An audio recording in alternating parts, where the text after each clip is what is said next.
Oi, boa tarde. Aqui é a doutora Cristina Aguiar com a live da quinta-feira. Hoje eu decidi falar sobre epilepsia. Faz tempo que eu não falo sobre epilepsia.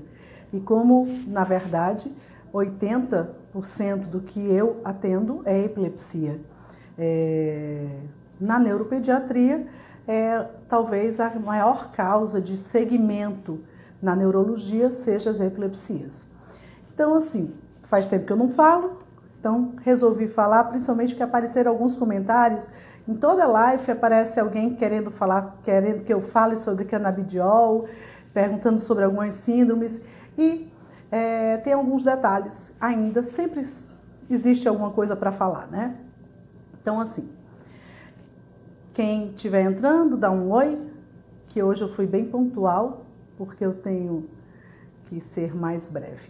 Então, vamos lá. Primeiro, eu atendi uma paciente no posto que me fez lembrar novamente de alertar as pessoas sobre o tipo de crise convulsiva. Esse casal me veio ao posto de saúde com uma criança que teria tido crises convulsivas há muitos anos atrás, com 2, 3 anos. Hoje ela já está com 8 anos. Então, eles mantiveram o uso do anticonvulsivante porque não estavam conseguindo consulta com o neuropediatra. Perguntados sobre a última crise, me disseram que a última crise da criança tinha acontecido com 2 anos de idade. Eu, então, se a última crise foi aos 2 anos, eu teria 6 anos sem crises, né? Então, eles não tinham eletrocontrole, mas eu falei que iria solicitar o eletro e que provavelmente o eletro vindo normal, eu iria fazer a retirada da medicação. Quando eu estava falando sobre isso e fazendo o pedido, por sorte, eu olhei para a criança e eu vi uma crise convulsiva de ausência. E eu fiquei meio... Aí perguntei para os pais, meu senhor, isso daí que ela fez agora, ela faz sempre? Não, doutor, isso aí é uma mania que ela faz sempre. Eu fui explicar e ele me dizendo que ele nunca pensou que aquela batidinha de olho, aquele olhar parado com os piscamentos poderia ser uma crise convulsiva. Então, mais uma vez, existem crises generalizadas que são normalmente o que as pessoas consideram crises convulsivas. São eventos grandes, onde a criança cai no solo, que a criança fica toda dura, ou então fica se batendo. É nessa crise grande que a criança pode babar. Então, esse evento grande são as crises convulsivas generalizadas. Porém, nós temos diversos outros tipos de crises. Crises pequenas, crises que só acontecem no olhar, ou só acontece com o movimento na boca ou numa mão.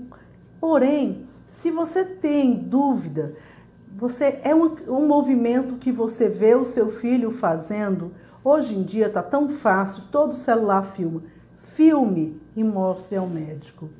Porque as pessoas têm que entender que existem diversos tipos de crises convulsivas. E crises que a pessoa não desmaia, crises que a pessoa não cai no chão, crises que se a pessoa estiver em pé, vai ficar em pé, se estiver sentada, vai ficar sentada. Então, não precisa cair no chão, se bater e babar para ser crise convulsiva. Existem outros tipos de crises convulsivas. Se eu não tivesse tido a sorte de observar, se a criança não tivesse tido no momento da consulta, eu poderia estar passando uma informação errada. É claro que nesse caso eu iria solicitar o eletro, que eu já tinha falado para os pais, para conferir o que eles tinham me dito. E como a criança estava tendo muitas crises de ausência, provavelmente o eletro também iria me mostrar. Mas você sabe que no posto de saúde, no sistema do SUS, às vezes demora muito para realizar o exame e para que ele consiga voltar à consulta. Então, por isso, é importante a informação sempre. E também aconteceu de um outro paciente que também é uma outra coisa que eu já falei nas lives e que eu volto a repetir. A criança teve apenas uma crise. Como uma crise convulsiva é um evento que mexe com toda a família, é importante que a pessoa me passe o que aconteceu. As pessoas normalmente gravam coisas que não são tão importantes para o neurologista. O mais importante era descrever a crise convulsiva, como ela aconteceu. Então, é importante, se o rosto virou para o lado, para que lado?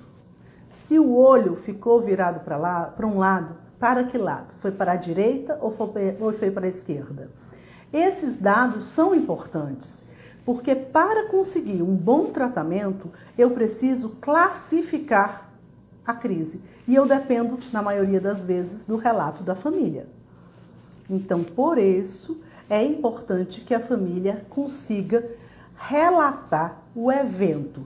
O mais importante é o evento, porque as pessoas contam o que aconteceu antes da crise e o que aconteceu depois da crise.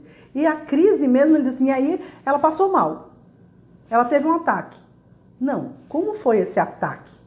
Ela desviou o olhar primeiro, ela ficou dura, ela ficou mole, ela fez algum movimento nos dois braços ou foi só de um lado do corpo. Esses detalhes são extremamente importantes para que o seu neurologista possa classificar corretamente a crise convulsiva e assim conseguir colocar a medicação que tenha um melhor efeito para aquele tipo de crise que ele classificou. Quando eu tenho uma pessoa que não relata, eu corro um risco maior de não acertar na medicação. Porque eu penso que ele está me considerando uma crise generalizada e talvez tenha sido uma crise focal, certo? São esses dois lembretes. E aí me pediram muito para falar sobre Dravet. A síndrome de Dravet, quando eu fui residente de neuropediatria, não existia esse nome. A gente falava que era síndrome mioclônica infantil severa.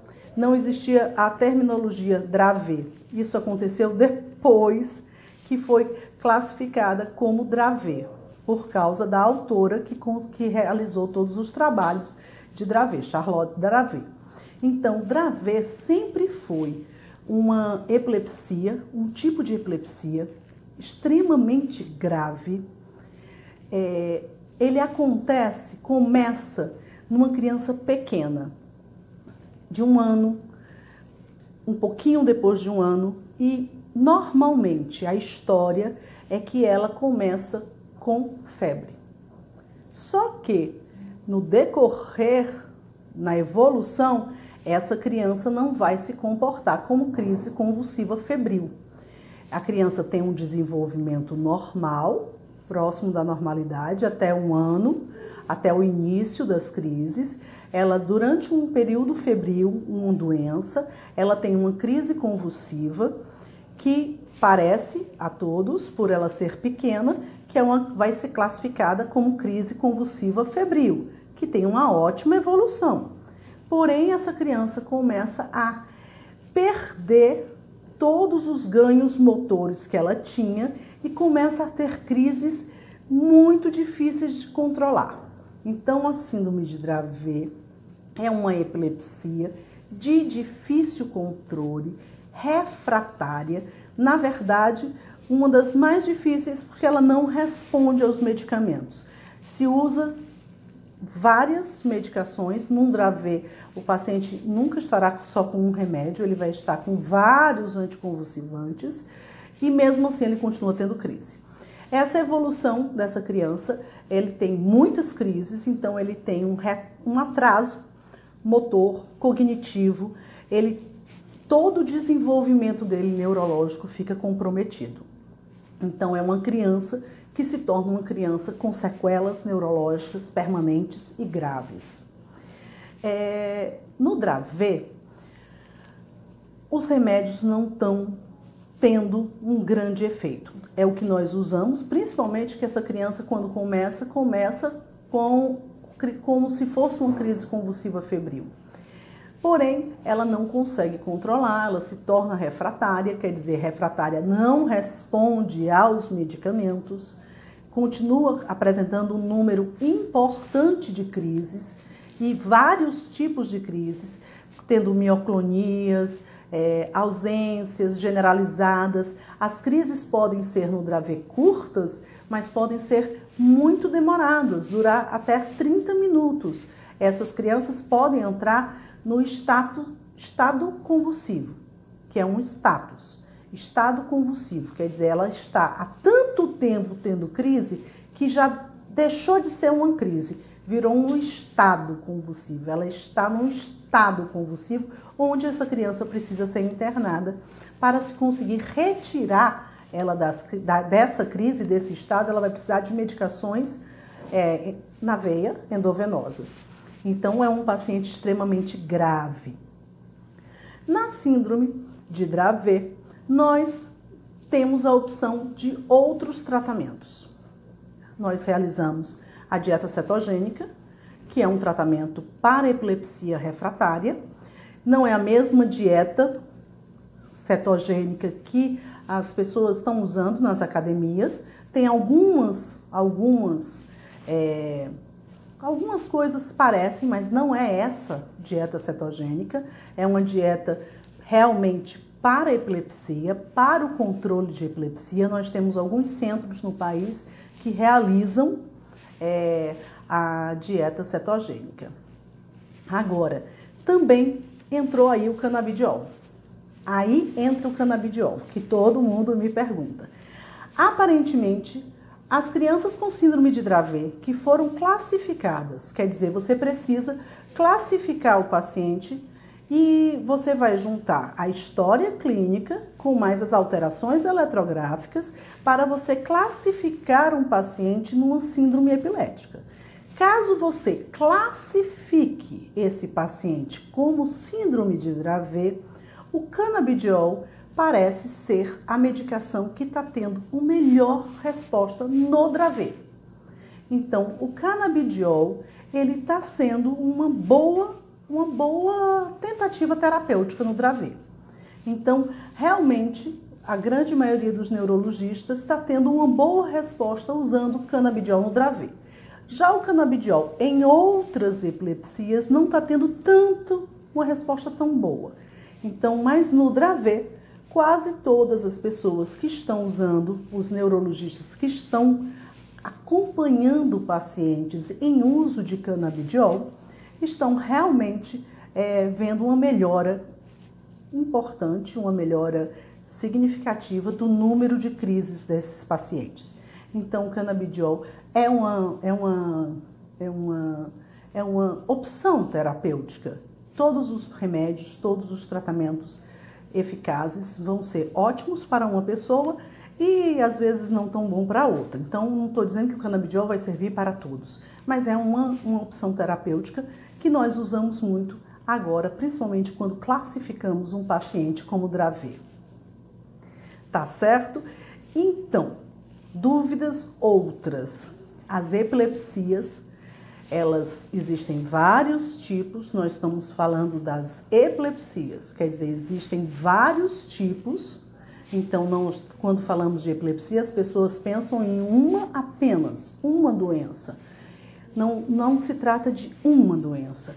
Nós temos vários tipos de epilepsia. Então, você vai classificar o paciente pelo tipo de crise, pela evolução do paciente, pelas alterações eletrográficas e de exames de imagem, você vai classificar o paciente num tipo de epilepsia. E quando você classifica corretamente, esse é o primeiro passo, o passo mais importante para um bom tratamento, para uma boa resposta terapêutica. Então, é importante tanto que vocês relatem o tipo de crise como a frequência, que anotem o dia que o paciente teve crise, que façam o calendário de crises. Depois de que o neurologista classificou as epilepsias, existe um número imenso de epilepsias que são de fáceis controles, que a paciente toma apenas um medicamento, que a criança não apresenta nenhum atraso, onde a criança é uma criança normal, que as famílias, os parentes, ninguém diria que ela tem epilepsia, porque ela não tem nenhum atraso, nenhuma sequela neurológica. Já existe um grupo de epilepsias, que são as epilepsias que nós chamamos de refratárias, de difícil controle. Refratárias porque não respondem bem ao tratamento. Nessas epilepsias refratárias, o número de crises é muito elevado. É comum a pessoa ter mais de um tipo de crise, ter crises diárias.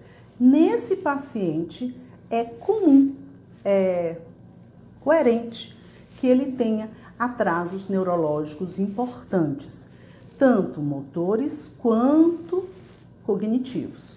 É comum nesses pacientes eles terem um espectro autista, muito comum nos pacientes com Dravet eles terem um comportamento dentro do espectro autista.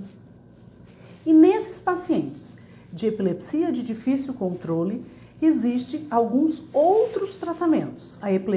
A cirurgia para epilepsia, a dieta cetogênica, o uso de canabidiol, que é o que as pessoas mais me perguntam, também está indicado. E nossa experiência, ela bate junto com os outros neurologistas com quem eu tenho entrado em contato, de que o canabidiol, a melhor indicação seria a síndrome de Dravet. Tá certo? Então eu espero que tenha esclarecido alguns fatos, que eu possa ter ajudado algumas pessoas e eu quero que deixem seus comentários. No decorrer da semana eu tento responder a todos os comentários, certo? Compartilhe informação quando a informação é válida. Se você acha que alguém deveria saber disso, compartilhe. Você está me ajudando, tá certo? Então, um beijo, até a próxima quinta e um beijo roxo, porque a cor da epilepsia é o roxo e nós estamos nos aproximando do Purple Day. Esse ano, o Purple Day tem que ser maior do que o ano passado. Todas as equipes estão trabalhando, pensando para esclarecer. O Purple Day é um dia de conscientização da epilepsia. Vamos lá. Todo mundo com um beijo roxo. Beijo.